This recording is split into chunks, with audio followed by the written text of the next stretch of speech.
So it finally happened. Japan reopened for tourists.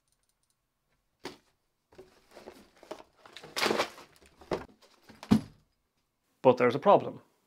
I am here. Japan is way the hell over there, so I've got to get there. And that means that this trip starts, as all good trips do, with a 3 AM alarm and heading to Dublin Airport in a taxi with an insane driver to catch a 6 AM flight to Frankfurt.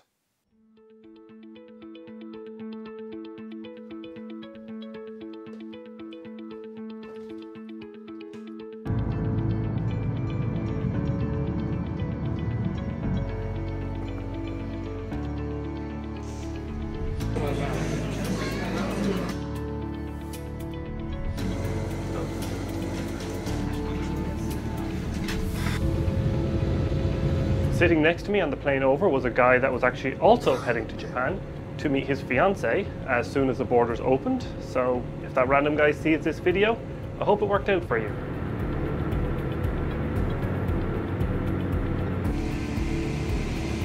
One quick Frankfurt layover later, it was time to get on the 13-hour flight to Tokyo. The flight was 2 hours longer than it needed to be because it was avoiding a certain war zone. But after 2 Lord of the Rings extended movies, which is the only Lord of the Rings content that currently exists, and a sore neck from sleeping sideways, I landed in Tokyo, absolutely melted at 8 AM local time. After a quick vaccine cert check, immigration procedure, and after hunting down a temporary SIM card, and also getting my 3-week JR pass all sorted, I was finally let loose onto the monorail to Shinagawa. Once in Shinagawa, I dropped off my bags in a coin locker and headed to Shinjuku to find film and food. One quick okonomiyaki absorption later, it was time to grab some snacks, a Suica card and my bags so I could get a Shinkansen from Shinagawa out of Tokyo, through Osaka, all the way to Fukuoka like a speed demon.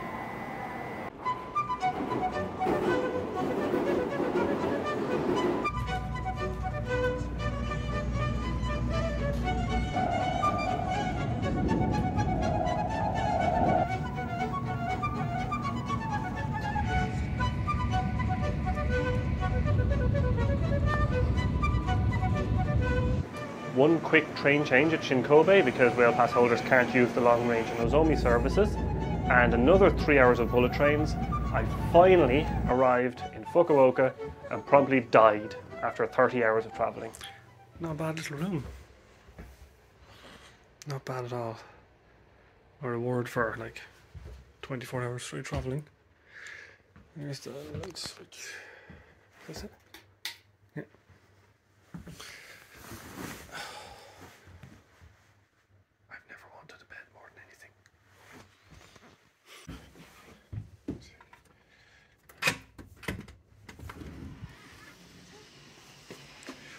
After waking at 4 AM and having a lay-in until 6 AM, thanks jet lag, it was time to grab a quick convenience store breakfast and head to Daizafu to visit the Temmangaru Shrine.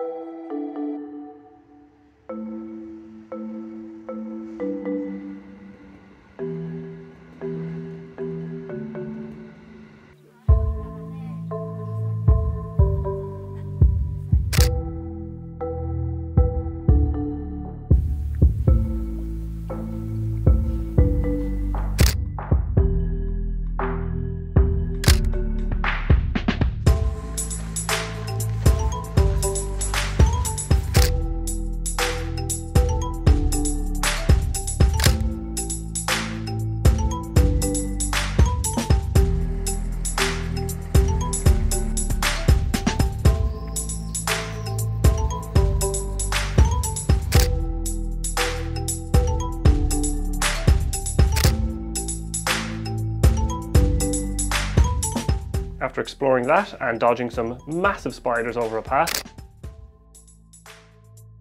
I also popped into the Kyushu National Museum, but while I was there I did notice a lot of school tour groups around, and I found out later in the trip that the weeks I was in Japan are also the weeks where the schools do their tours. So this was actually going to be a reoccurring issue with a million school groups everywhere. Right, once I got back to Fukuoka, the jet lag hit like a freight train and I had to have a power nap, and then I just sort of chilled out in the city until nightfall and had an early night. Where I was staying was very close to the Canal City shopping centre, which actually looked pretty cool, so I decided to photograph it while it was completely empty in the early light.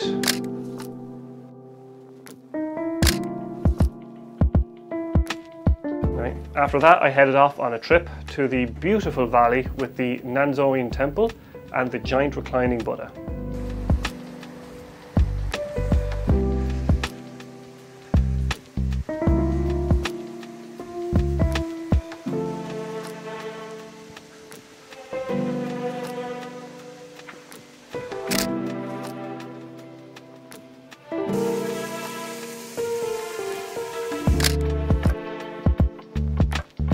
Now the reclining Buddha is a bit confusing to find because it's through a small tunnel off of the main path.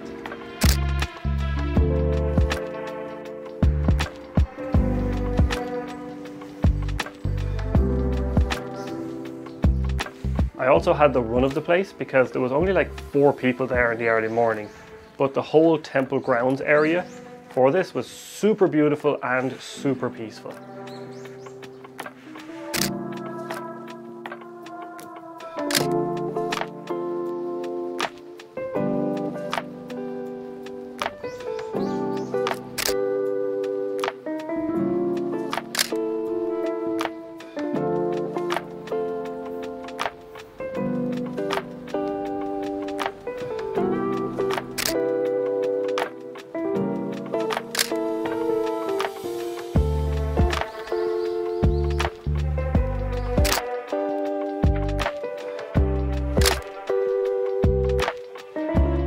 Lunch was the first of many ramen refills over the trip, and with that I headed out to Ohori Park to relax and enjoy some coffee.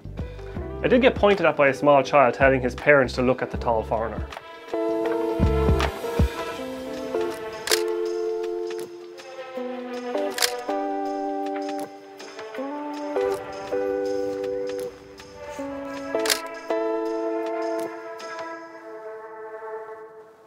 With the park walk, I checked out the Fukuoka Castle ruins and grounds, which were being worked on.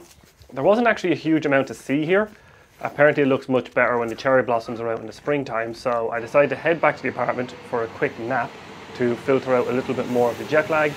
And then I headed out to the Yatai stalls where there was some kind of wrestling event going on that evening. Not entirely sure what the deal was there.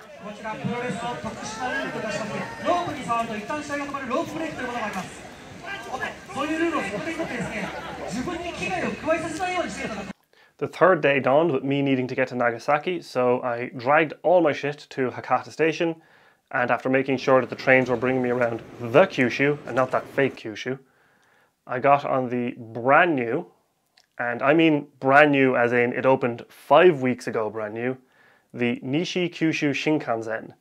But it turns out it's actually not connected to the rest of the network, so you have to end up getting this like local express relay train to Shintosu and then changing trains to your matching seat on the Shinkansen.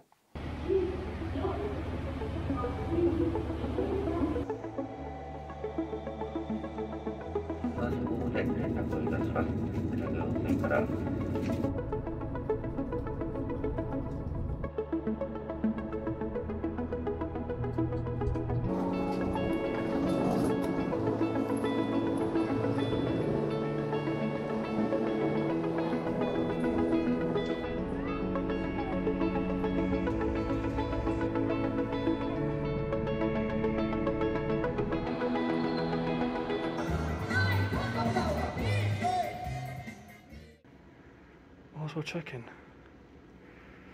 Hang on, I just noticed. Look at the giant ass printer they have. What? After checking into my hotel, I headed out to Megane-bashi, aka the Spectacles Bridge, using the trams from what seemed like the 1950s, which totally didn't alert you to stop, causing me to drop my phone and it clocking some poor Japanese woman across the head as it fell out of my hand. Once I apologised and ran off the tram, it was a nice walk around the area with some gorgeous evening lighting to blast through some Provia.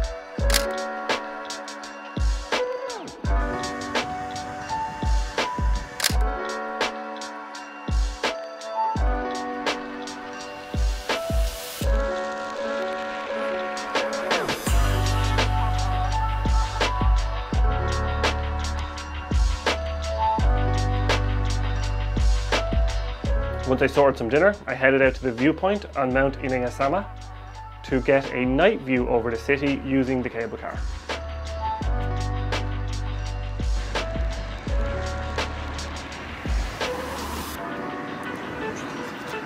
On the right track. According to the voice in the cable car, this is one of the 3 great city views at night, and after a psychedelic journey through the light tunnel, I can confirm it is a really good night view.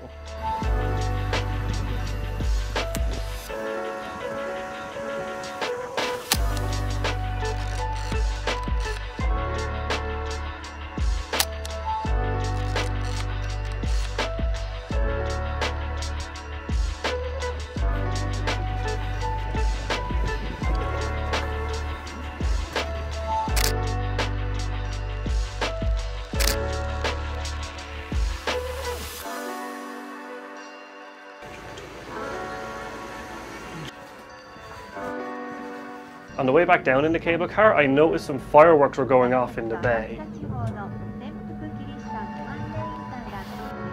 The next day I'd booked a tour of Gunkanjima, which was okay. The tour on the island was a bit lackluster, but the views from the boat were pretty awesome, and having the GW690 definitely was worth it here.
On the way back, I did get asked by a person from Hong Kong why I wasn't cold in a light hoodie, but it was 20 degrees Celsius out like an Irish summer, while she was all wrapped up in a coat, so am I the weird one here, or was she?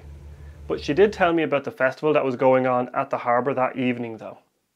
Once the tour got me back to the city around the middle of the day, I decided to do the most exciting thing you can do, laundry, because the hotel had a coin laundry and I wanted a full set of clean clothes for the next phase of the trip. Once that was dealt with, I headed up to the Atomic Bomb Museum and the Nagasaki Peace Park for sunset. Now, if you're in Hiroshima or Nagasaki, you have to visit the museum and Peace Park that each city has. It's a really somber experience that I think everybody should witness.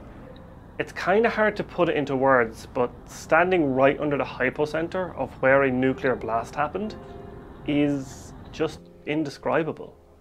Both the Hiroshima and Nagasaki atomic museums are excellent and absolutely have to be visited.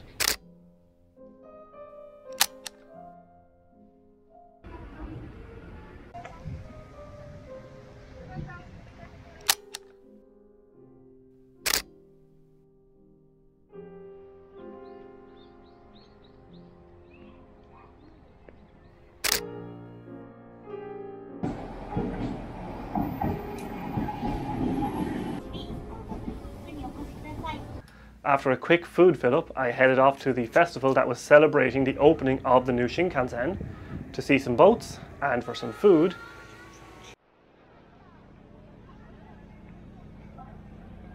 And then I decided to stick around until the fireworks were going on, where it turned out there was a few people with cameras waiting for them.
Next day was more of a journey using 3 trains to get to Kumamoto City.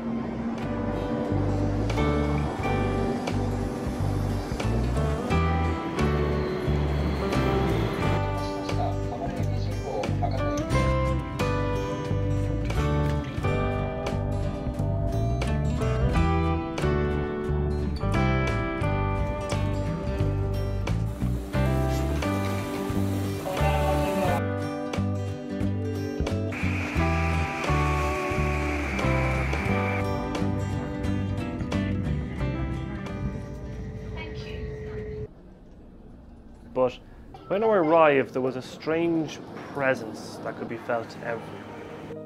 I could sense it. All the time I was being watched by something just out of sight. After checking into my hotel and on the way up to Kumamoto Castle, this presence was just omniscient.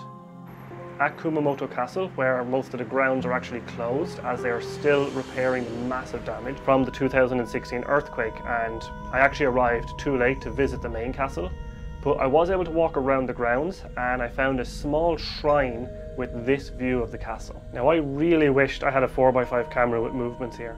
The sunset light on the castle was just perfect and would be beaming with some Delta F100 and perspective control.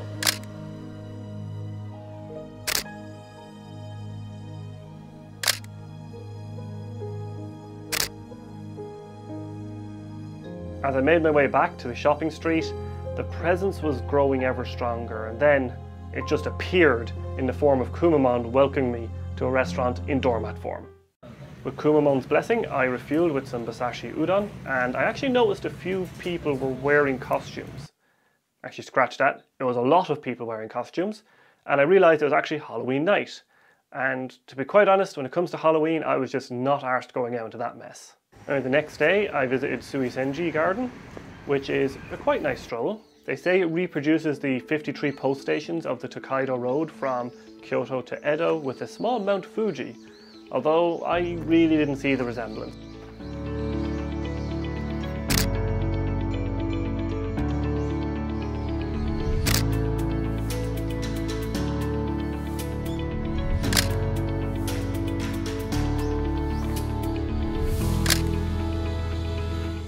Anyway, soon after that I decided to head to the castle before it closed this time, and as with most castles are in Japan, it was actually rebuilt as a museum.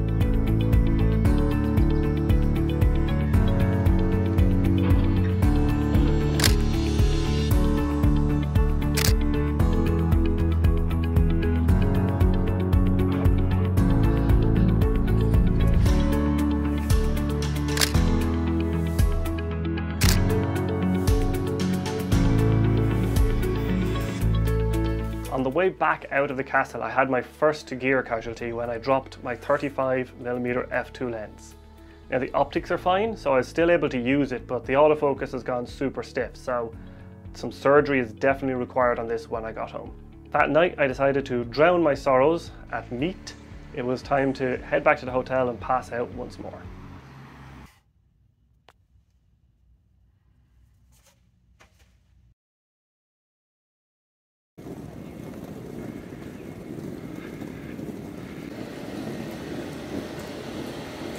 So the next day was once again travelling, but this time I got a small 2-car diesel train out to the Aso Caldera. Now, when you get a small diesel train in Japan, there is a good chance you're heading off the trail and into the sticks.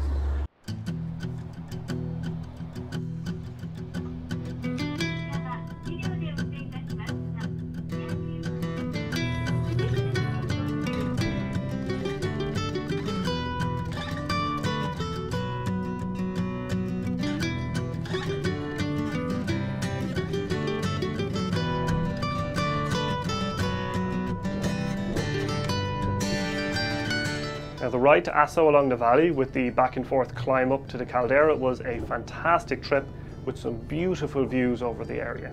Once in Aso, I picked up my rental go-kart, a 1-litre automatic Toyota Yaris, and after getting schooled by the tiny staff member and her trying in vain to get the seat further back from my long arse, I was let loose on the roads.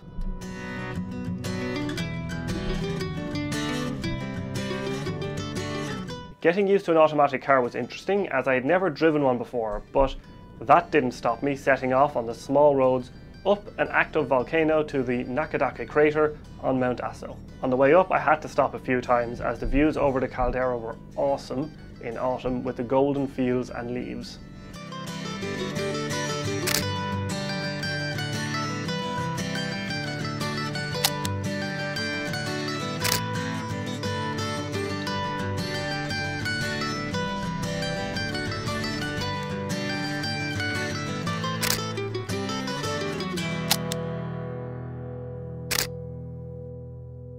Now, annoyingly, I was unable to visit the crater itself because it was closed due to the gases, and yeah, you could smell them.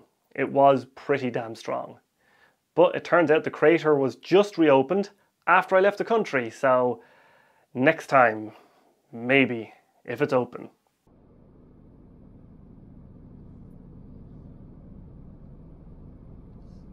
One thing to note is that because I'd never driven an automatic car before, so when I was on the way down, I was actually picking up too much speed.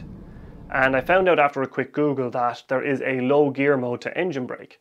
So on the next downhill section, I wanted to change into this low gear mode, and as my hand was reaching for that gear lever, my left foot automatically went for a clutch pedal that didn't exist, but I did find a pedal.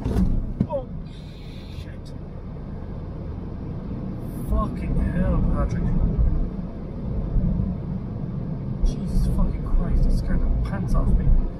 Once I stopped the fusion reaction I had started by clenching up so hard, I headed to my hotel for the night.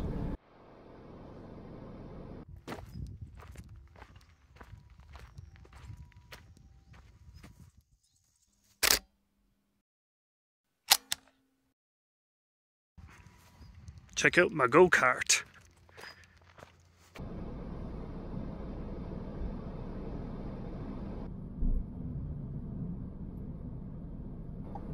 Going where?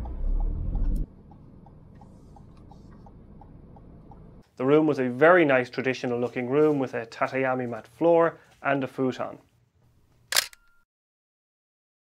A futon like this looks really comfy until I slept on it and woke up in knots because it turns out futons absolutely cripple me. After hobbling back to the car, I headed up to Kurakawa Onsen, and after stopping at Kokuzo Shrine,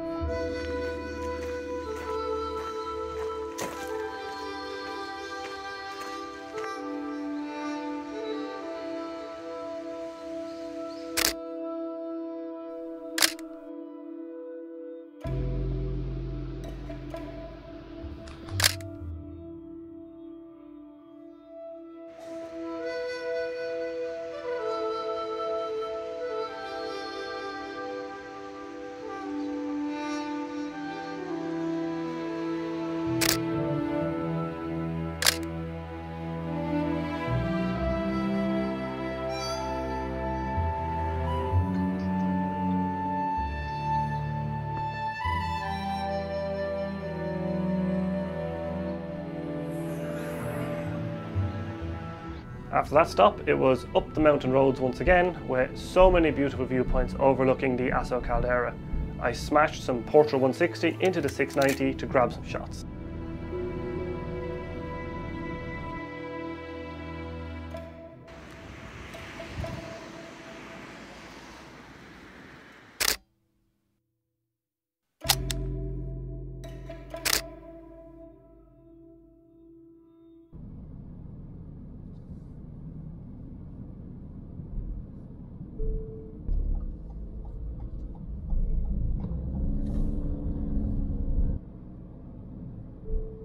In 300 meters.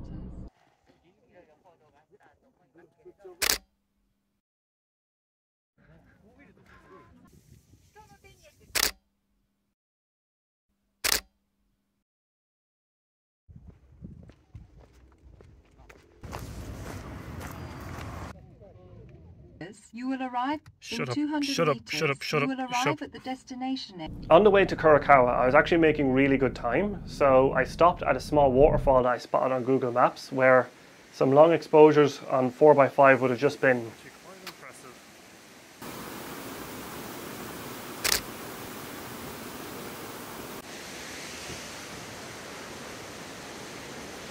Now, with some time left until the hotel would accept checking in, I actually went to this small shrine overlooking the valley, which was way up a tiny twisty road that was not on the car's GPS, but it was on Google Maps. After squeezing down some narrow roads, through a village, a forest and some fields, I arrived at one of the most beautiful places I have ever been, with rolling golden fields overlooking the valley and a little small shrine hidden away in the side of the hill.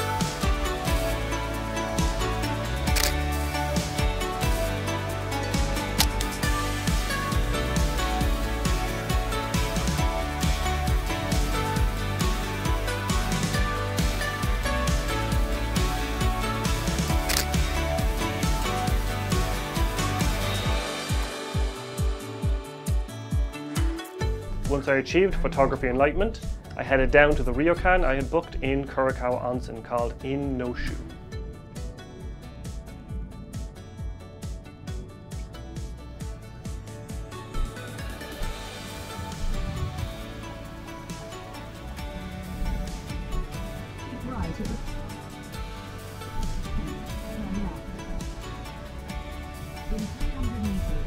In Noshu was a delightful little wooden building with only 4 rooms, but it had a private onsen.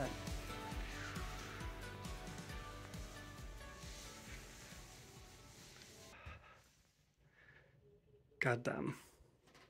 Before I settled in for the night, I actually wandered around the town to find some food and photograph the area, as the light was just right and the autumn colours were just in flames over the valley. And when it comes to this situation, there's only one film for this scene, Velvia 50, so that was slammed into the camera.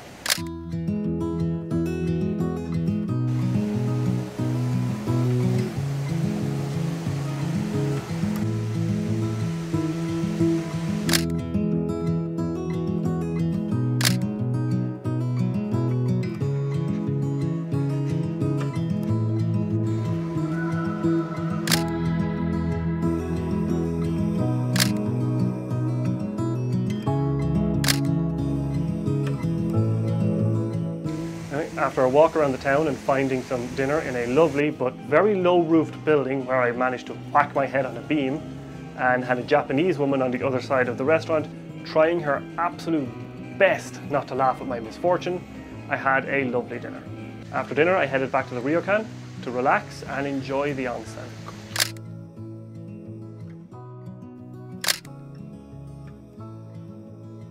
Now, I had heard many great things about how amazing onsens were, and I have been converted.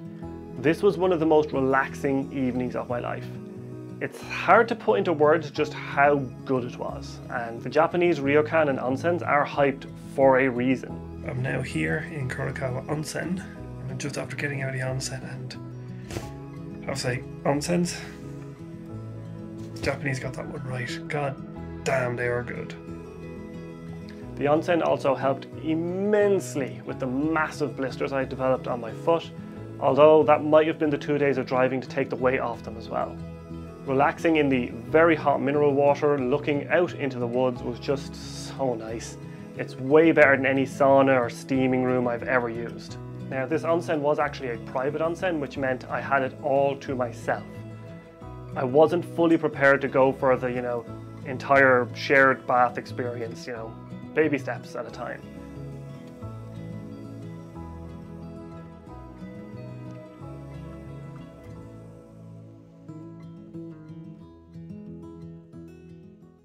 The next day, after a lovely 3-course breakfast at the ryokan, I checked out and I drove back down to Aso to drop off my little rental go-kart and grab a train back through the valleys all the way to Kumamoto Station.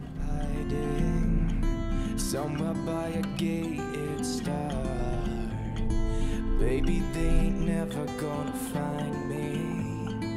I'm a renegade. Bye, Mr. Yoshi. We're good. We could be as one and we'll escape. We can run away, we don't gotta stay. I can feel that it burns inside me. Take away the pain, we can go insane. I can feel that it burns inside me. We can run away. Then, under the watchful gaze of Kumamon, I got my Shinkansen tickets to the end of the line, Kagoshima Chuo Station.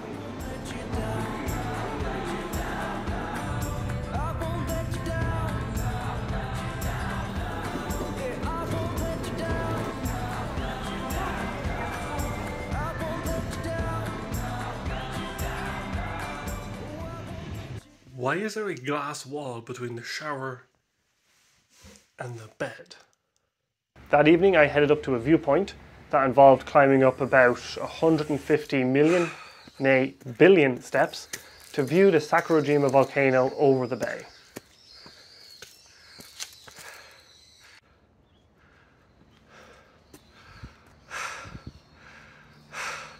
Now on the way up, I spotted something I had been looking for in a vending machine, and at long last, I had found my favourite peach flavoured water that I had discovered on my last trip to Japan.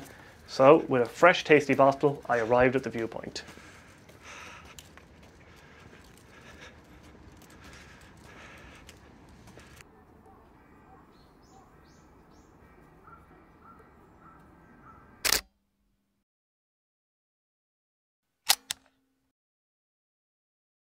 While I was up here taking some shots with the 690, the volcano decided to spew out a bunch of ash and smoke, and after a quick check to make sure nobody else was panicking, I didn't panic either. What the fuck?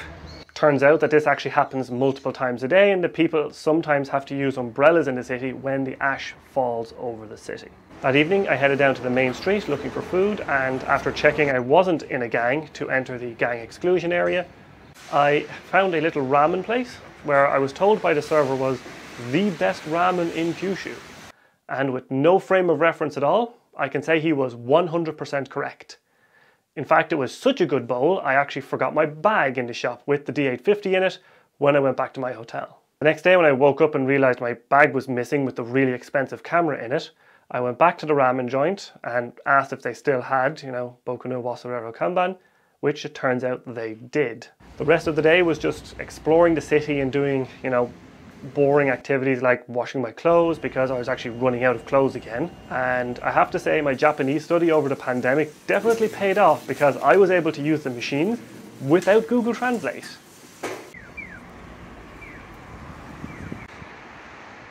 The next day I caught a ferry to the Sakurajima Peninsula in the bay to see the volcano up close.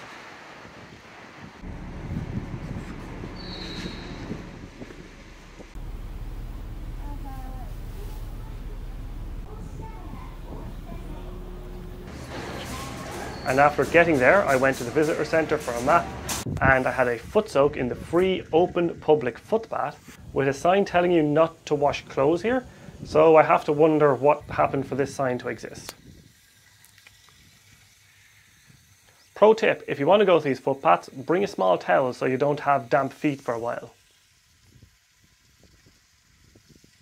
So, with my slightly damp but refreshed feet, I walked the 5-kilometre coastal volcanic path with the Velvia 50 I'd loaded back in Kurokawa Onsen.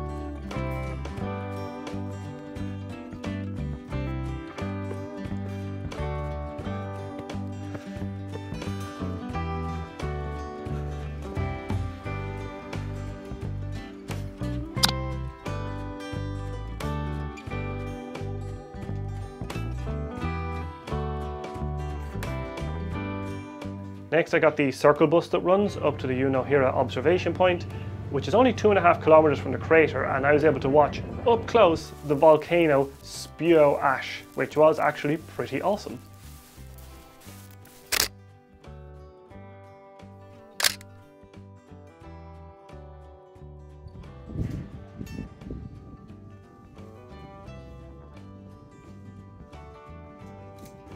After that, I returned to the ferry, but if I return to Sakurajima in the future, I would definitely rent an e-bike or a car and do a full loop of the island, because I wanted to see the buried Torii Gate and more of the other side of the peninsula. So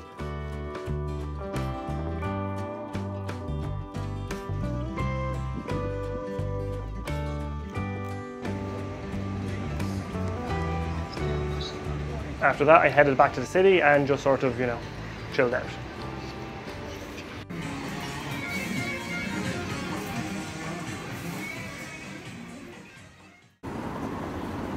The next day, it was time to start working my way back up to Tokyo over the course of a week. So I caught another Shinkansen to Hiroshima,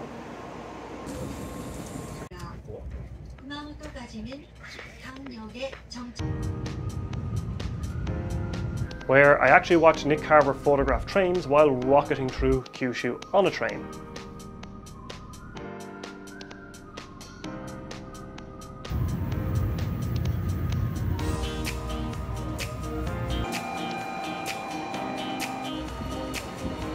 After a quick tram ride and a few wrong turns, I managed to get to the little apartment I had rented out.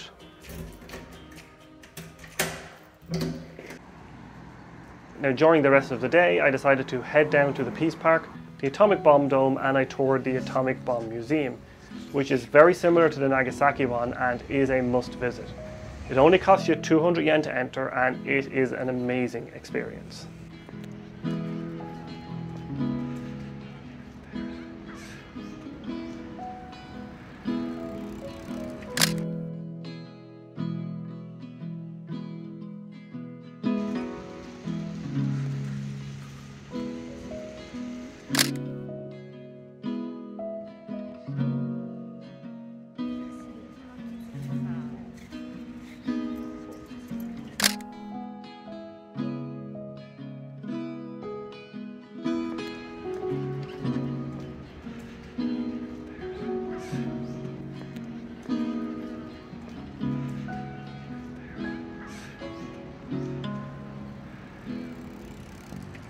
After the museum closed, the light was perfect once again, and I had a particular shot in mind I wanted to take, looking down the peace flame to the dome.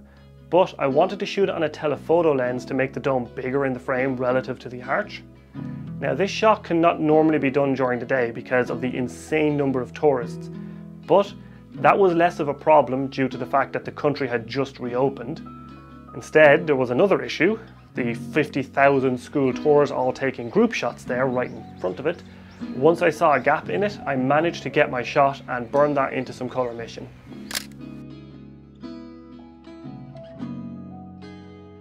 Once I was back at the apartment, I noticed I was running low on 120 films, so I made a mental note to pick up a new 5-pack in town that evening. But making this note consumed the only 2 brain cells that the E6 chemicals haven't killed.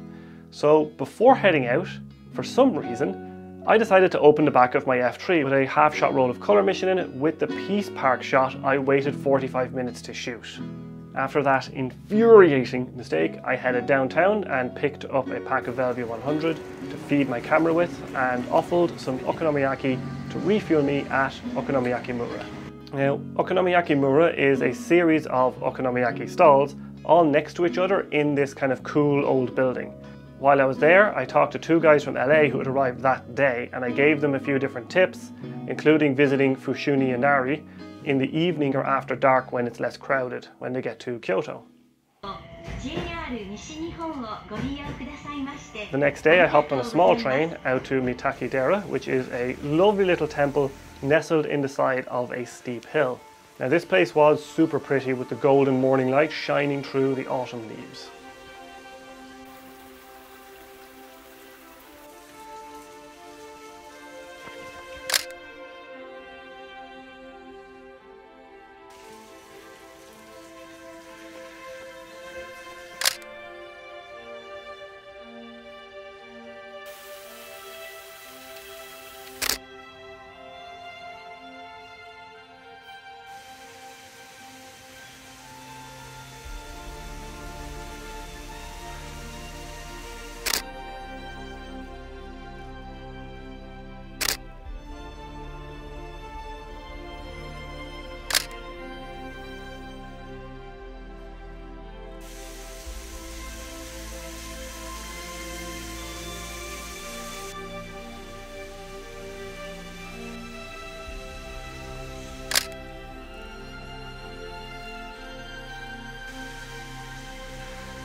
So while I was there, I noticed a little path off to the side, so I decided to follow it and went up and up and up until I found myself in a bamboo forest I really don't think I was supposed to be in, so after getting creeped out quite a bit and a little concerned, I decided to head back down.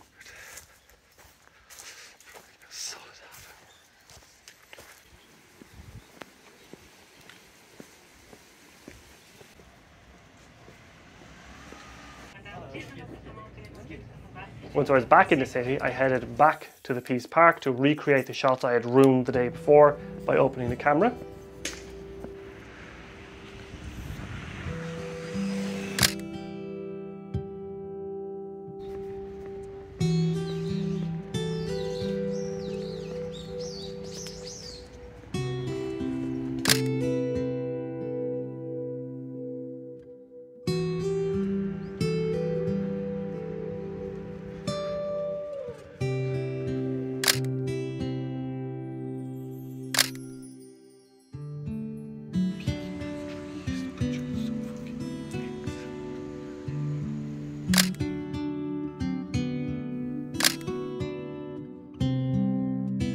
And once I had done that, I headed to Hiroshima Castle for the evening.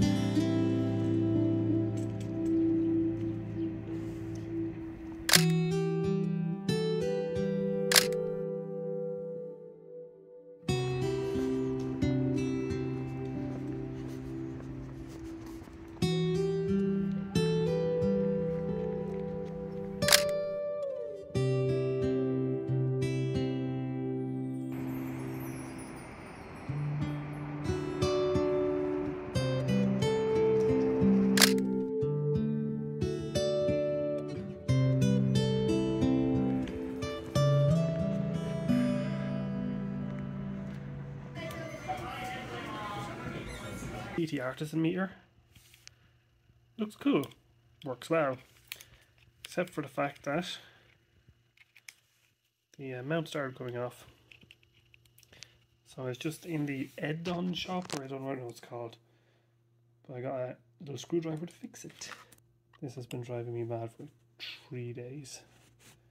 Just going to tighten that down. Just doing some backup. What everyone wants to do on their holidays. Backup data. After visiting Hiroshima Castle and some dinner and other activities, I decided to haul out the tripod to do some night shots around the city on 6x9 Velvia 100 and the D850.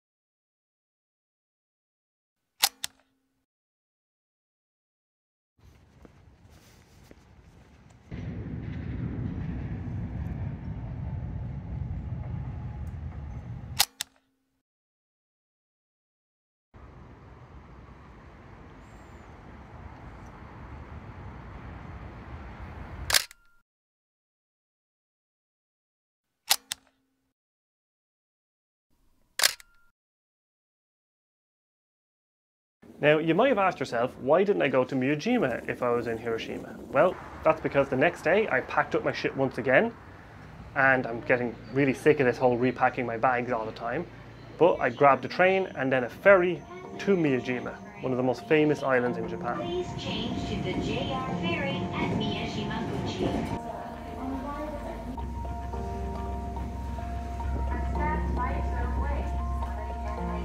Once I got there, I dropped my bags off at my hotel as I was staying the night on the island. Traffic jam. Now, I really should have left my bags in a Hiroshima train station locker and only brought enough for the night, but that's a lesson learned for future trips. Once I was free of my bags, I headed out around the main island area and the Itsukushima Shrine.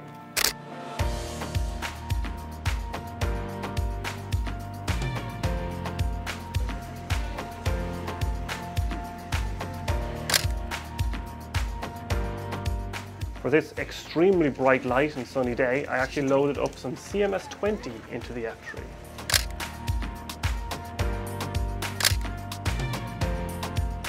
Now annoyingly, the Torii Gate in the sea was still under a little bit of repair, with a bridge leading out to it, but most of the scaffolding had been removed.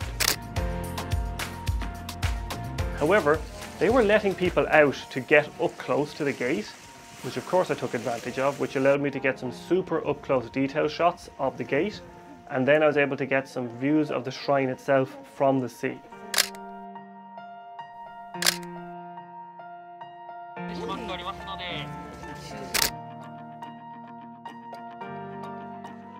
That afternoon I used the Mount Mizen ropeway with a one-way ticket.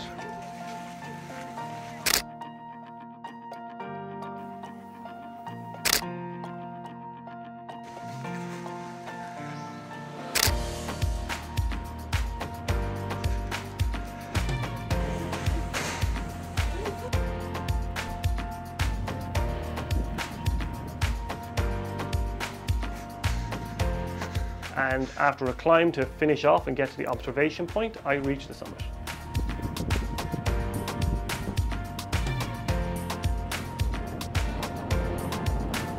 Now, compared to the crowds last time I was here in 2018, the place was practically empty. This time, however, I decided to walk down the 2-kilometer yellow path with my new English companion and back to the town, as it promised amazing views over the area. Unfortunately, the trees actually blocked most of the views, but the hike down was worth using, even after the 10 million steps that nearly killed me.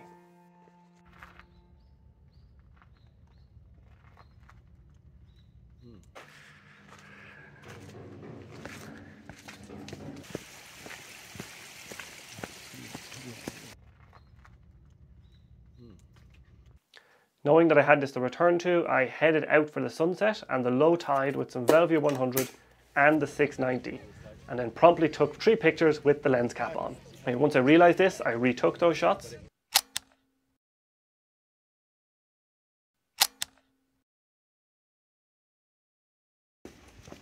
And then it was time to find some food. Turns out there was only one restaurant that was still open after all the tourists had headed home from the day, and I had some lovely eel and rice with a quick beer refuel before heading back out with the tripod for more night shots on a fresh roll of Velvia 100. Miyajima at night is a cool experience.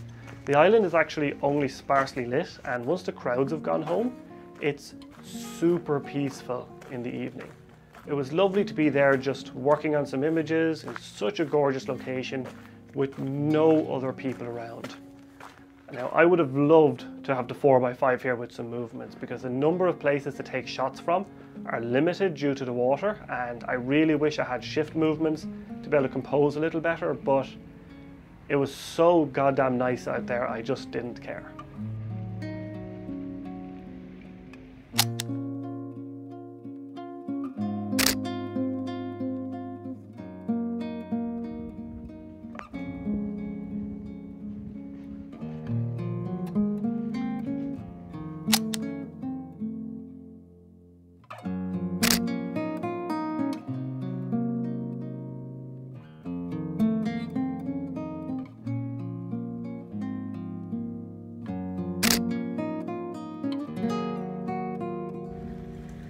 Hang on a second, the tide hasn't come up to here. Shrine and a moon, maybe? That could be a whopper shot.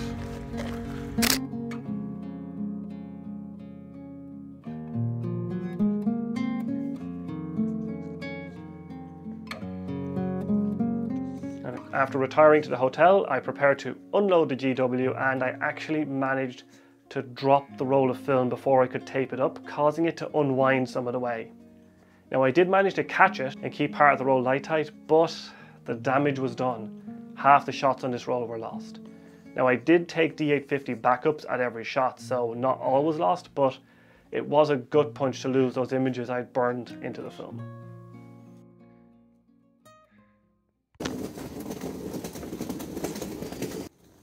The next day it was time to leave, so I checked out, grabbed a ferry and the train to Hiroshima Station, and then I changed onto my final journey of the Sakura Shinkansen service to Shin Osaka, with the interior design that feels like you're doing 200 miles an hour in your granny's sitting room.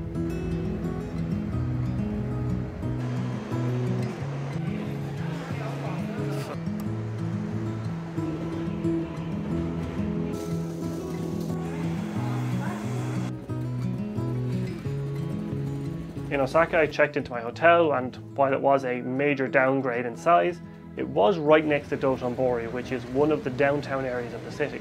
As I was only there for one night, I made the most out of it and headed out to Osaka Castle.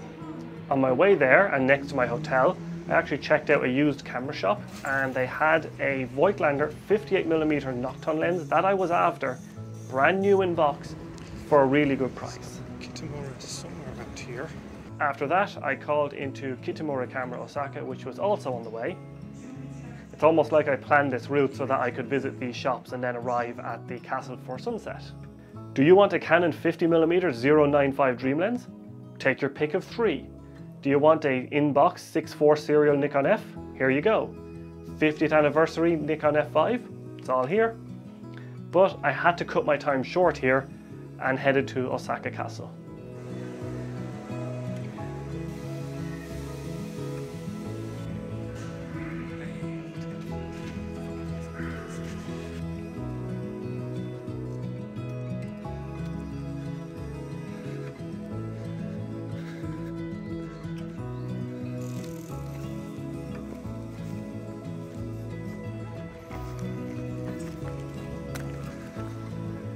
For the castle itself, I actually had a location planned for the sunset and blue hour, but it turns out I was not the only one there.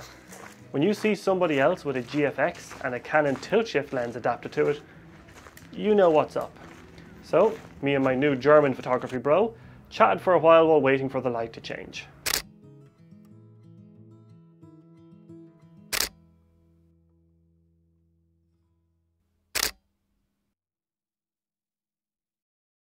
I actually got to try the Canon tilt shift lens, which was pretty awesome, and I really do wish I had one. Once I said goodbye to German photography bro, I headed to Yodobashi Umeda to see what Voigtlander lenses they had, because apparently they had some.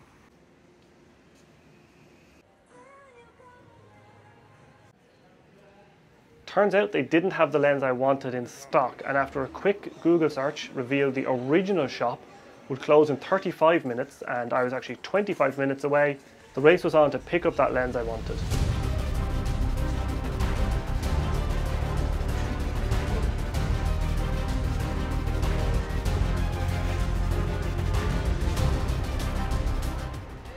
Long story short, I made it, and I got a brand new 58mm Voigtlander f1.4 Nocton lens, which was of course slammed into the f3 to finish a roll of Provia with some night photography around Dotonbori.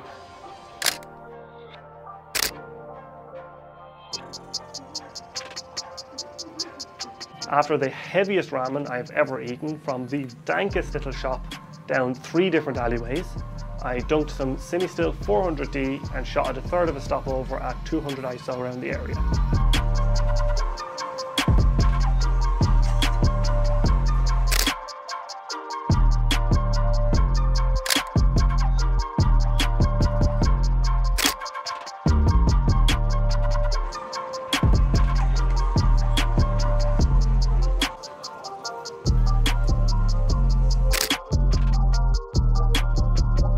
Once I ran out of ramen steam, I refilled with some cool down takoyaki because I didn't want to nuclear incinerate my throat. After exploring the area a little more, I said good night to the Wolf of Dotonbori and collapsed into my hotel.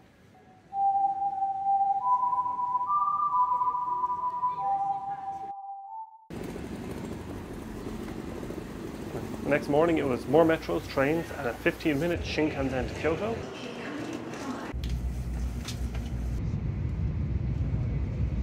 With my hotel a 7-minute walk from the station. Or in my case, a 15-minute walk because I got lost and came out the wrong side of the station. Once over the pedestrian overpass, I did get to my hotel, Chunstay, Kyoto.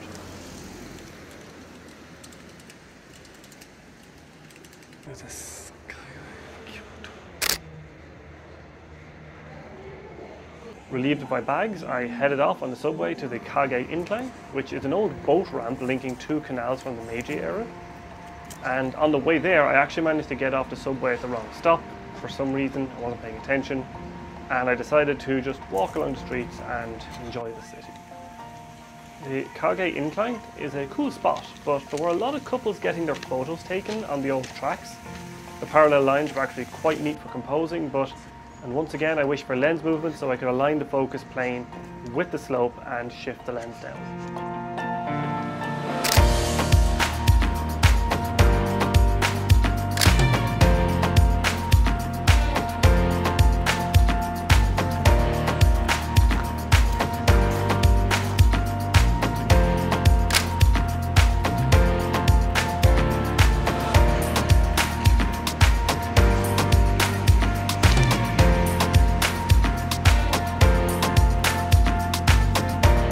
Since I was in the area, I headed to the Nanzenji temple, where there was what I assumed was a Buddhist ceremony taking place in one of the halls.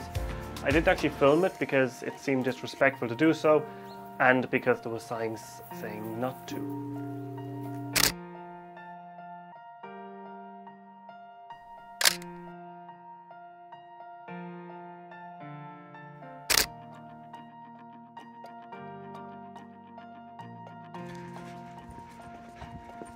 And for the final thing of the day, I walked the Philosopher's Path in the golden evening light. And with the autumn leaves, it just looked stunning.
On the way back, I actually took a different route along the Ogai Dam trail race, following a river, in the final few minutes of the evening light.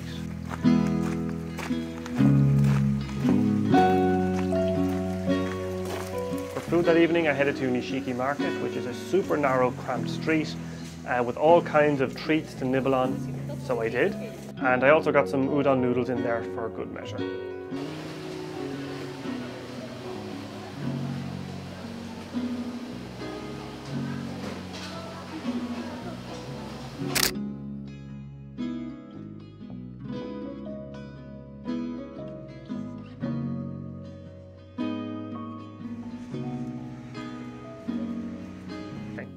Anyway, after that, I set my alarm for 5:30 AM because I was planning to head out to the Arashiyama bamboo forest for a sunrise photo. The next day, I woke up much later than 5:30. Turns out I had left my alarm on mute while I was travelling, so with the sunrise missed, but the weather forecast showing bright, sunny weather, I whipped out a yellow filter, loaded up some aerochrome into the F3 and decided to shoot it over the day. First up was the Arashiyama area where I walked along the river, and I also passed through the bamboo forest in the daylight to act as a scouting trip for the sunrise shot because it had been a few years since I was there and I actually probably would have lost my way in the dark.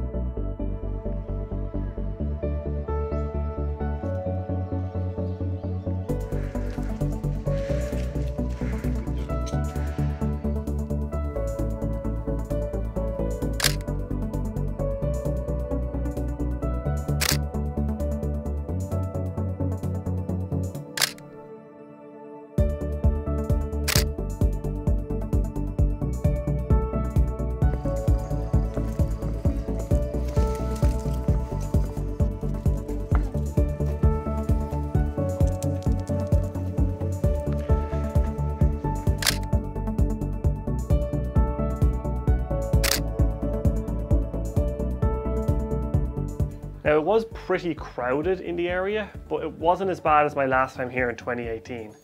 Also, I didn't actually really explore the area very much because I've been here before and I would be back there in the forest anyway when there was no crowds.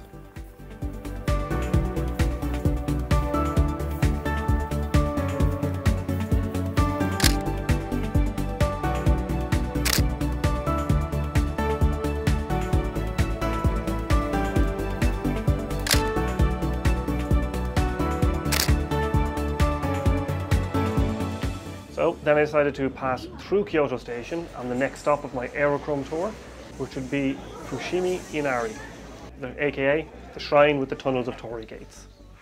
Now this shrine is pretty awesome, but once again the crowds are here in force, and if you want to visit this shrine, make sure to go in the evening or after dark.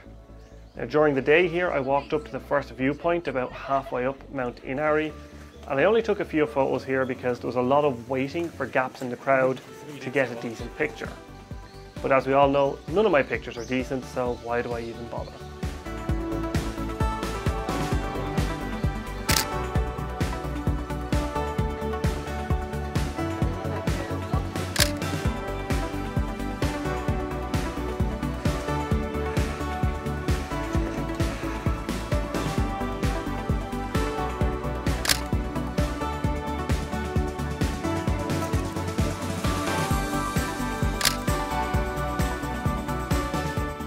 Now I have been here in the evening after the crowds before, and it was awesome, so I'll definitely be returning here after dark for some night shots. Anyway, after a quick crowd fight on the way back to the station, I caught a local train to Nara. Now once in Nara, which was the final stop of my Aerochrome tour, I headed to the main park to photograph the deer, but unfortunately I got there a bit too late and the sun was going down fast. The light was great, but not for Aerochrome, so I used the D850 for the rest of the evening.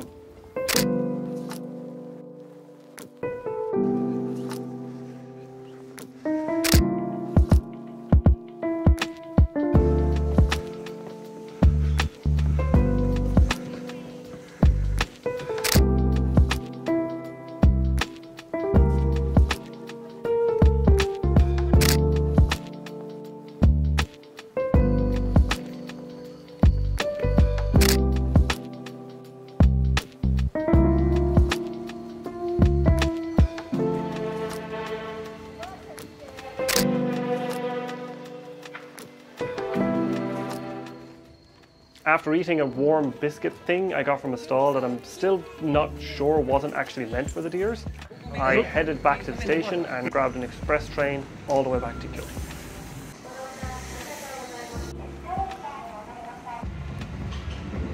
Once in Kyoto, I had a lapse in judgment and I nipped back to the hotel, grabbed my tripod, the 690, some Velvia 100, and decided to pop back to Inari for some night shots, as it's only like 10 minutes down the Nara line from Kyoto Station.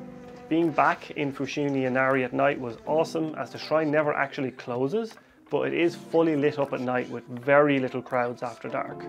Anyway, after waiting 5 minutes in the busiest section for it to clear out, I got some nice long exposure shots on both the D850 and on Velvia 100.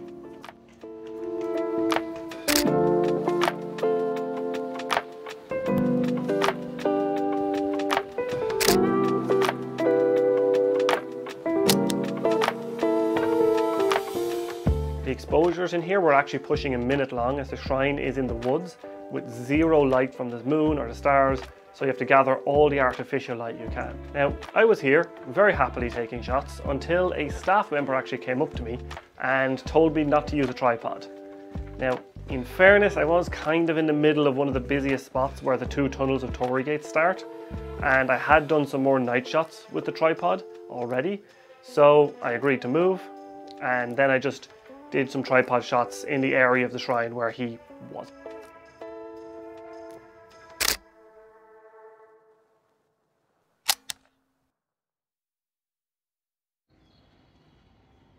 So all of this led me to getting back to Kyoto around 10, finding most of the food places had actually closed, but I had remembered that there was like a little 24-hour fast food place next to my hotel.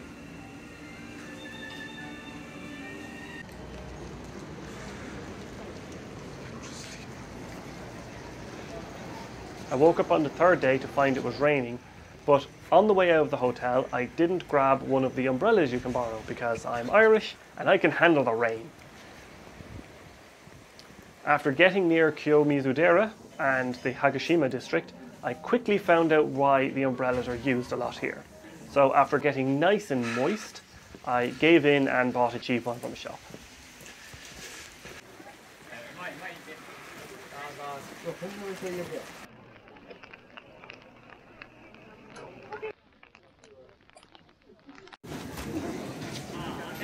Now, seeing the temple in the rain was actually pretty cool with the low contrast overcast light and the autumn colours. And of course, some more Velvia 100 was the choice for some 6x9 slides.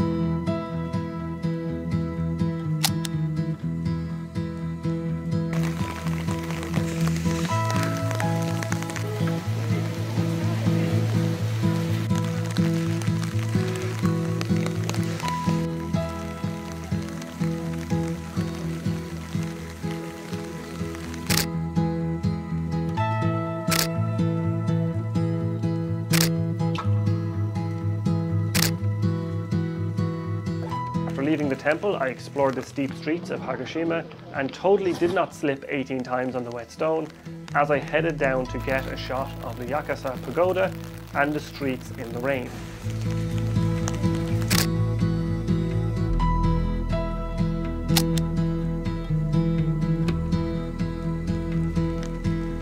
Now the crowds here were not actually too bad. However, once the numbers get back to 2019 levels, this place would be an absolute madhouse, so a night or dawn visit would be needed to get a clear shot of anything in this area. And also, I'd like you to take a guess at what lens I wanted here. You've got it right, I wanted another shift lens, which seems to have been a trend for this trip.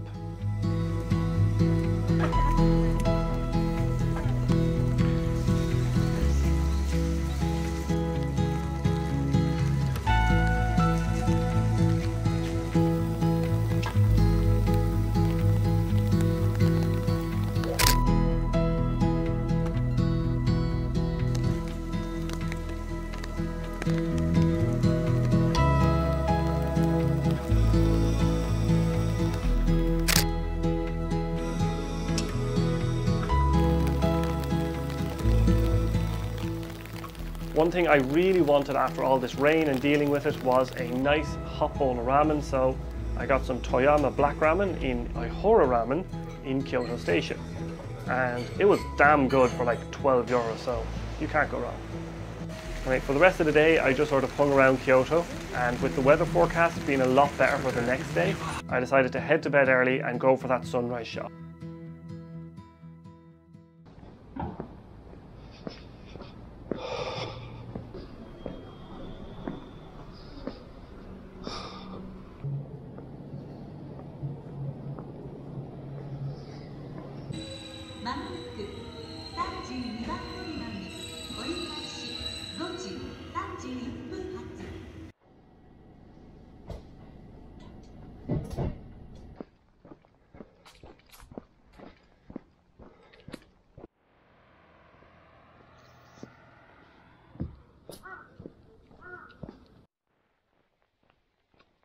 Not gonna lie, getting pretty creeped out.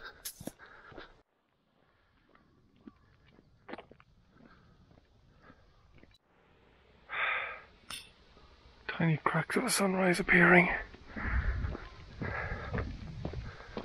After a rather scary pre-sunrise walk through the bamboo forest, I got the prime spot I wanted, with not a single soul in sight, and with nothing to keep me company except the morning breeze and the terrifying groaning of the bamboo forest in the absolute black darkness.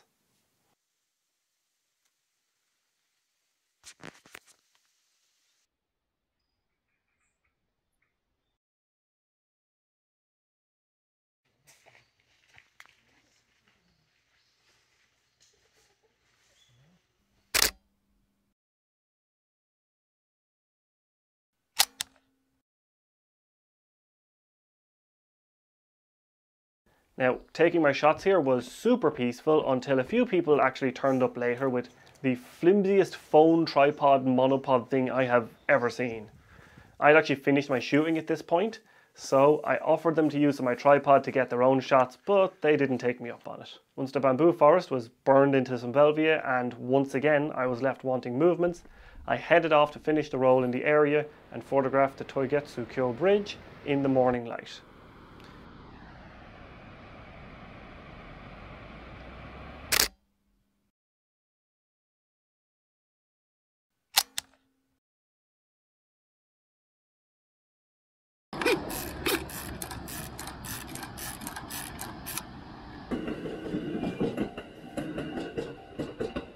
I had a few hours, so I decided to head back to Nara to get the few shots I missed a few days earlier.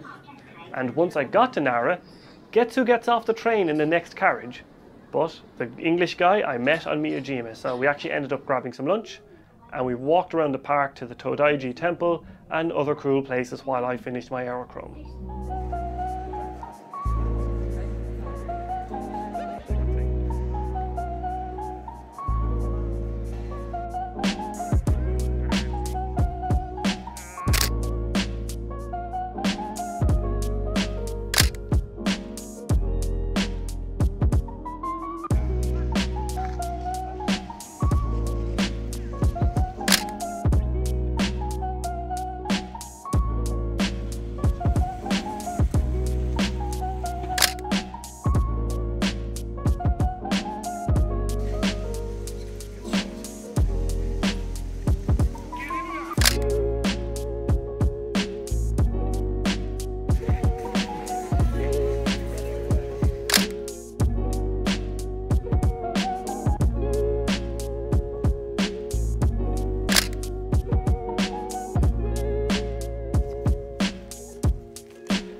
That was finished. I slammed some more Velvia 50 into the f3 for some normal shots of the parks as the light fell and the sun set.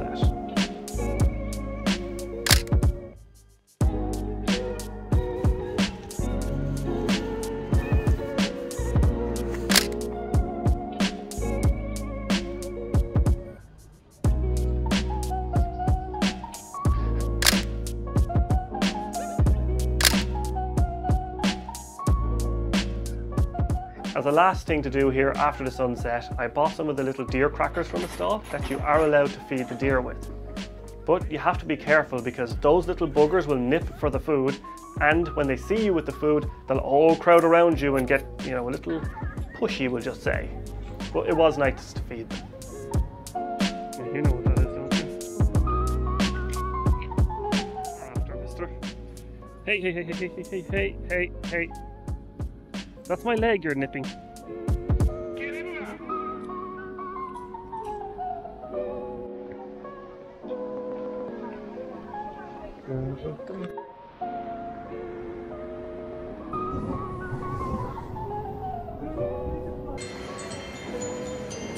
Once back in Kyoto for the final night here, I got some tsukemen.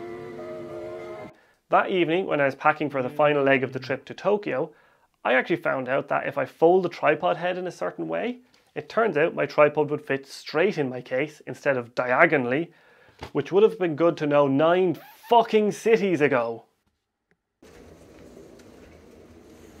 So for my final day in Kyoto, I checked out a hotel, jammed my bags into a coin locker so I could actually go and visit the Golden Pavilion. Once I figured out which bus to get, and after buying a really nice admission ticket, I got to see the pavilion, which was much smaller than I imagined it to be.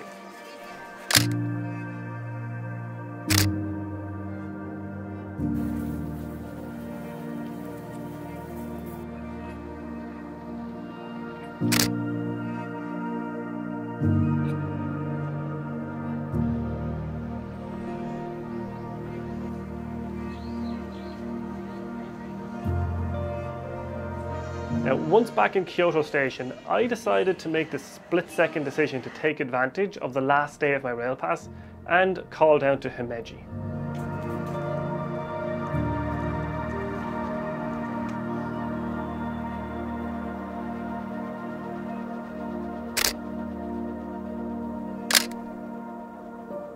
Himeji Castle is quite possibly the best castle in Japan, as it is one of the very few original castles left.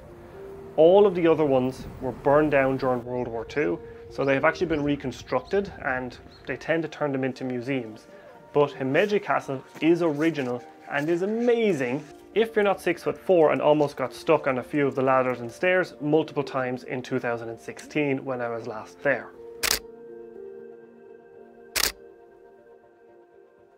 Now, I didn't actually have much time here, so I just explored the grounds around the castle, and I actually had some high school students come up to me and talk to me. They were very confused when they asked where I was from, and after saying I was Irish, they asked me about Irish sports, and then I made them even more confused when I showed them a clip of hurling.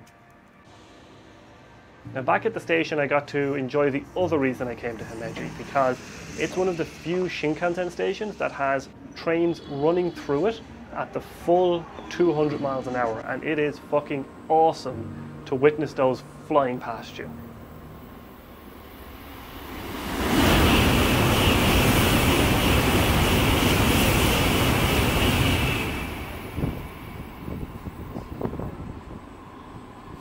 Even though it was very enjoyable to watch the trains roaring through, my train did eventually arrive and I had to head back to Kyoto to collect my bags.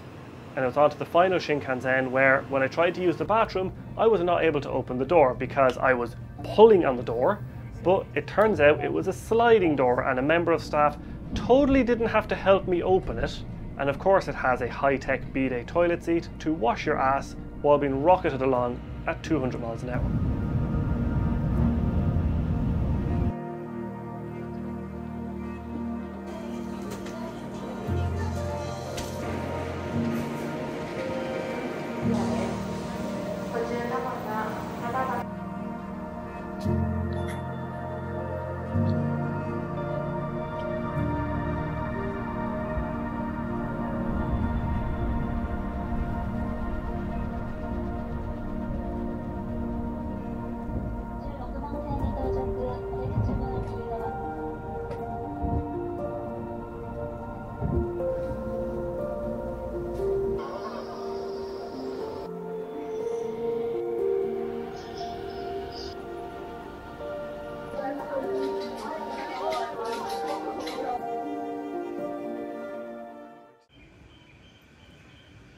On the first day in the big Japanese smoke, I topped up my Suica card, loaded up my shopping list and the Japan Camera Hunter used camera shops in Tokyo articles to go scout out prices and what's available.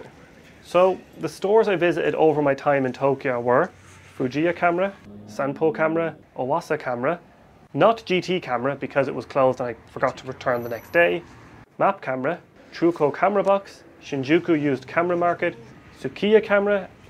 Okay, now, I didn't actually visit all these stores in one day, that would be insane.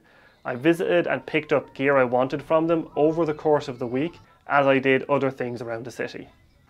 But when I was in Ginza and heading back to the station, who walks out of the station but the two guys from LA that I met in Hiroshima at Okonomiyaki Mura?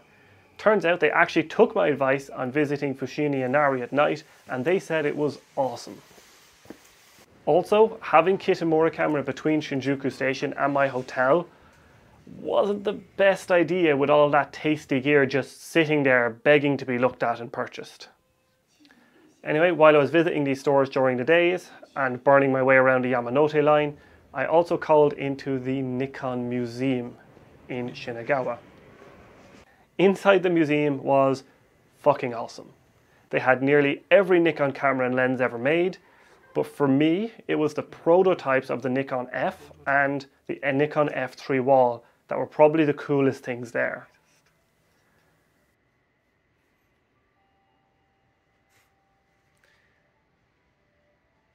They also had a Sky camera, which is the only 120 camera Nikon ever made, and it has a fisheye lens for photographing the sky. They also had an S3M, which is one of my grail cameras, just sitting there behind the glass. World's biggest zoom lens, 1200 to 1700, 5.6 to f8. It's like 3 feet long. There was a huge glass ingot that was also mind-bending to look at because they used this for optics, and the glass was so clear it was actually unnerving to look through such a thick piece of glass that was that perfect. Now, once I picked up some swag there, because of course I picked up some swag, I headed to Shibuya, and of course I took some pictures of Shibuya Crossing.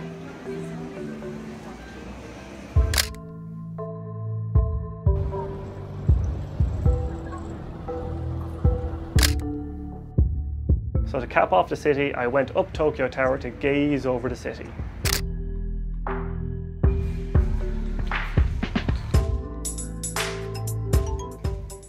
Now while I was up there, I decided to use up the Velvia in the Nikon F3 with the new 16mm fisheye and a mini tripod.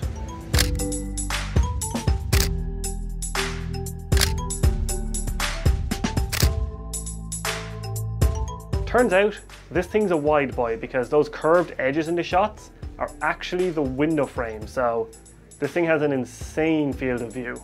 Now for me, I didn't actually go up to the highest deck that you can, which costs a little extra, mostly because my lizard brain doesn't like the idea of going up that high, and also it really didn't like standing on the glass floor sections of the tower. It was triggering something deep in the brain.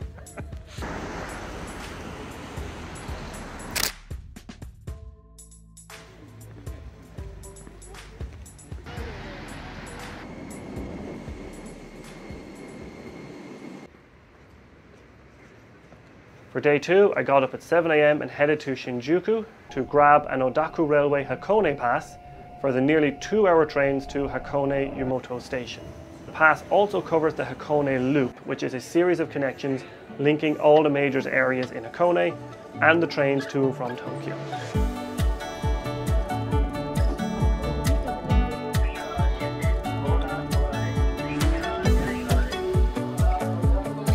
From here I had to get a cable car up a second steep line to the ropeway, which happened to have the most enthusiastic driver I've ever seen.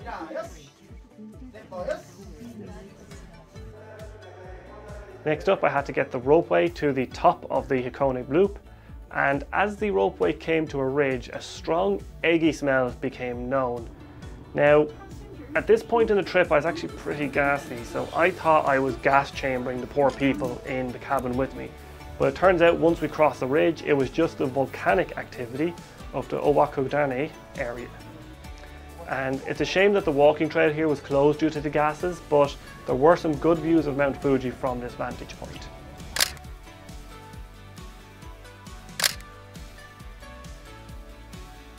This is also the place where you can get the black eggs that are said to extend your life. However, there was a huge fucking line, so I didn't bother.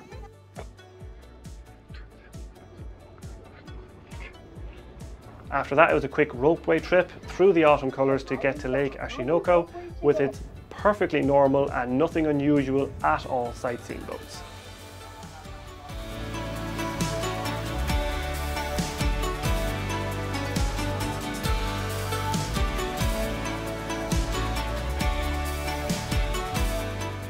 Once I crossed the lake, I decided to walk to the Hakone Shrine rather than get the bus along parts of the old Edo to Kyoto road, which had this cool reconstructed checkpoint you could walk through.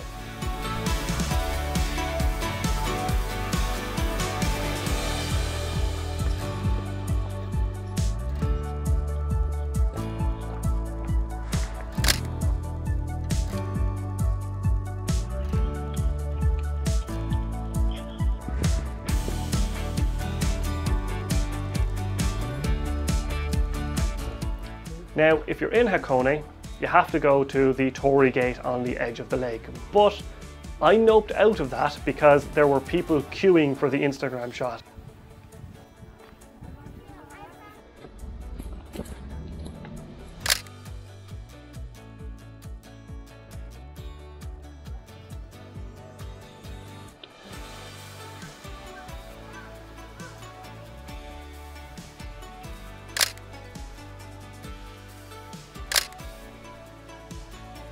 With the sun giving me the last light of the day, I finished off my roll of Provia that I had slammed into the F3 and waited for a bus back to the main station. The bus ride back was packed, and I spent the first 30 minutes of it trying my best not to fall on the poor people that had my ass right at their eye level, with the bus driver screaming along insanely windy roads over the mountain.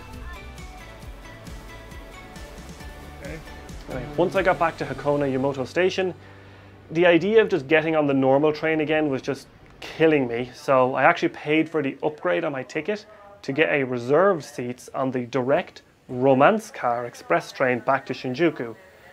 Shinjuku is arriving.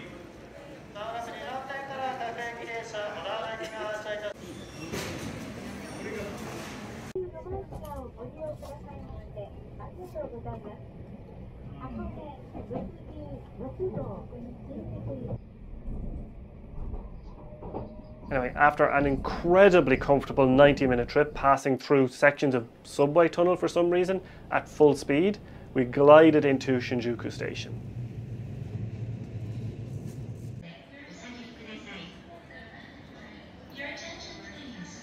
So day 3 was when I picked up a few other bits of gear, including a Nikon F6, an F2Z and a 24-120G. I also grabbed a Canon F1 from Shinjuku Used Camera Market for Alex. Then I headed up to Ikebukuro to the Pokemon Center to grab some gifts for some family members. Turns out having a niece and nephew that are obsessed with Pokemon makes buying gifts for them much easier.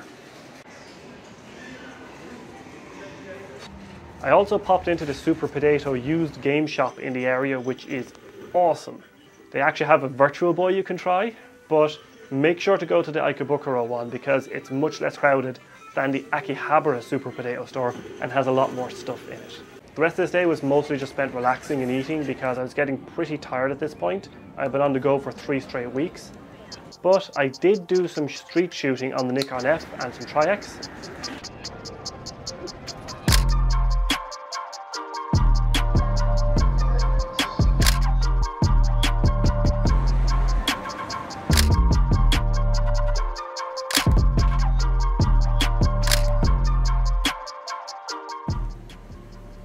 And I went for dinner in a sushi conveyor place to eat a mountain of stuff.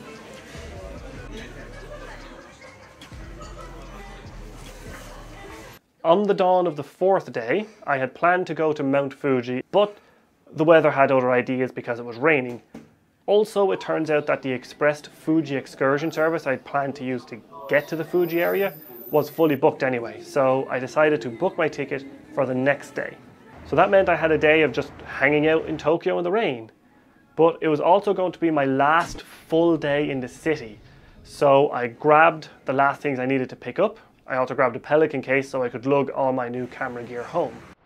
After that, I caught a monorail to the Odaiba area because I had this really stupid idea of getting the skyline of Tokyo in like a low contrast black and white shot with all the fog. It didn't work at all, but I did get some Family Mart fried chicken though.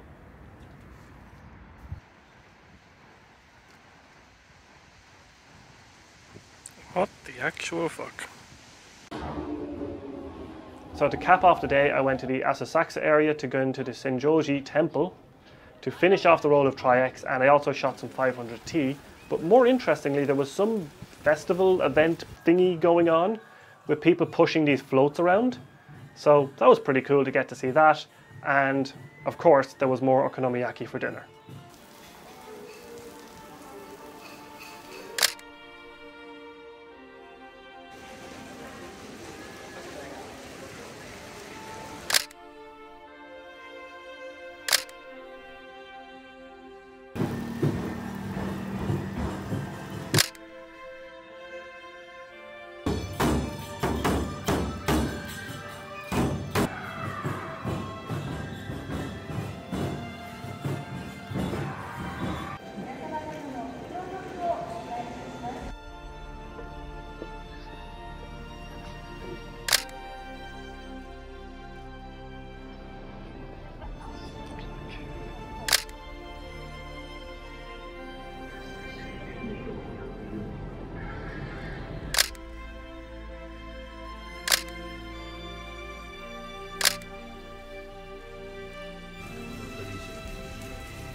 Even though today was the last day in Japan, it was also Mount Fuji Day. But the rain was still hanging around as I got up early to get the train. However, over the 2-hour trip to Mount Fuji, the weather cleared to a perfect sunny winter's day.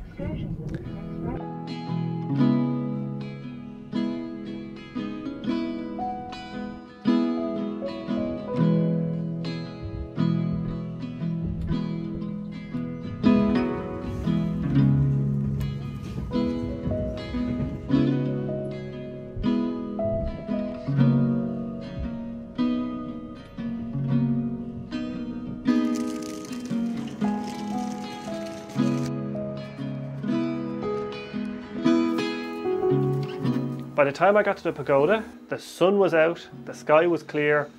Now, the pagoda itself was actually only a short walk from the station, but there are about 856,435 steps running up to it.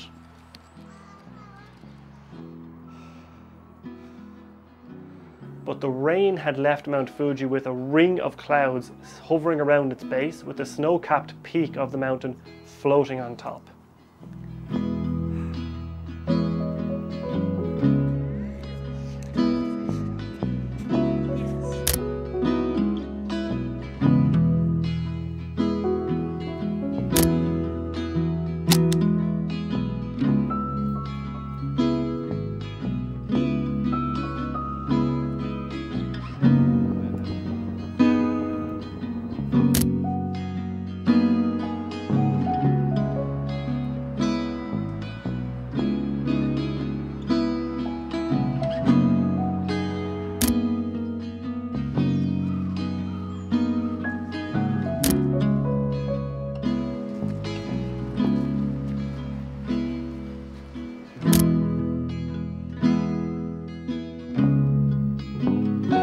So for the rest of the morning and some of the afternoon, I headed to Lake Kawaguchiko and up the Mount Fuji panoramic ropeway to another viewpoint, which had an actual paid selfie machine, which is something I've never seen before.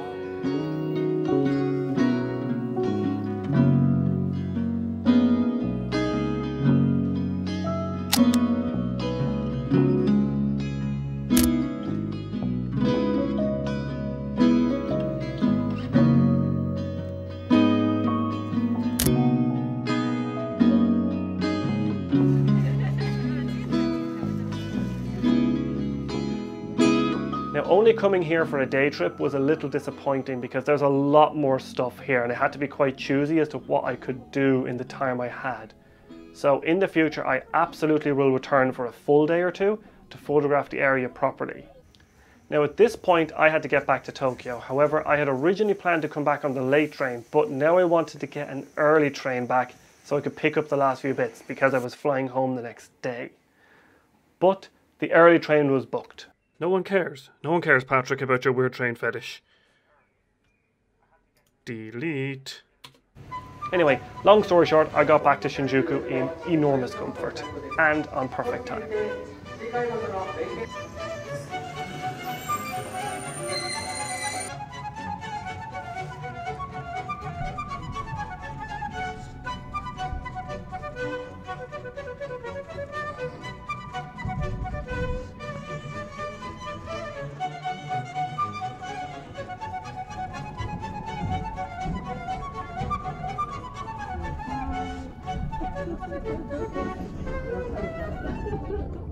And yes, I got the last of the things I needed, which actually was mostly Japanese whiskey I was planning to bring home, and then I had to pack for my flight the next day.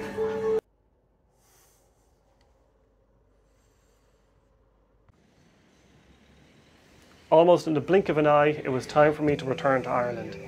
So it was a quick few trains to Haneda Airport, where I arrived before check-in opened.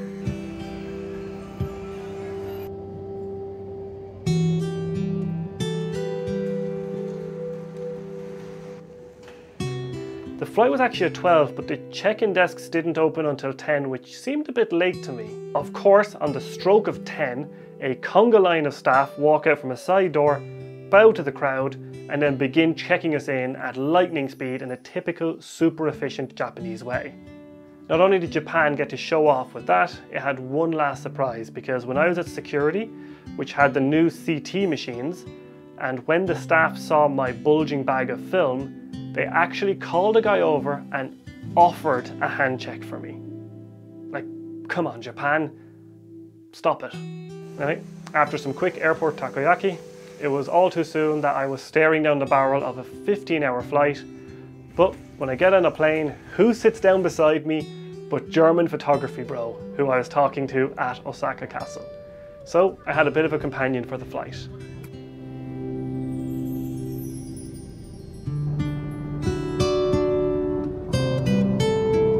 Now the flight itself actually took us over the North Pole, which was pretty awesome.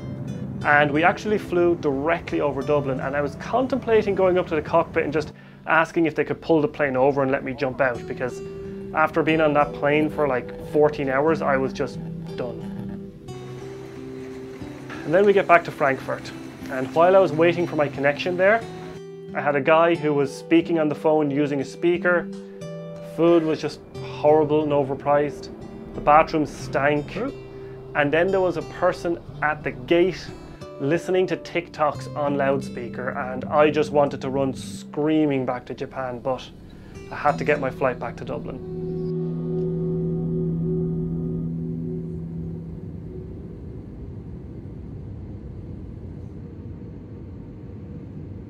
So once I got to Dublin Airport, and after getting through customs and then getting a quick taxi ride home, having a hot shower and passing out in the bed, I had to deal with Japan's parting gift: being jet lagged out of my brain for a week.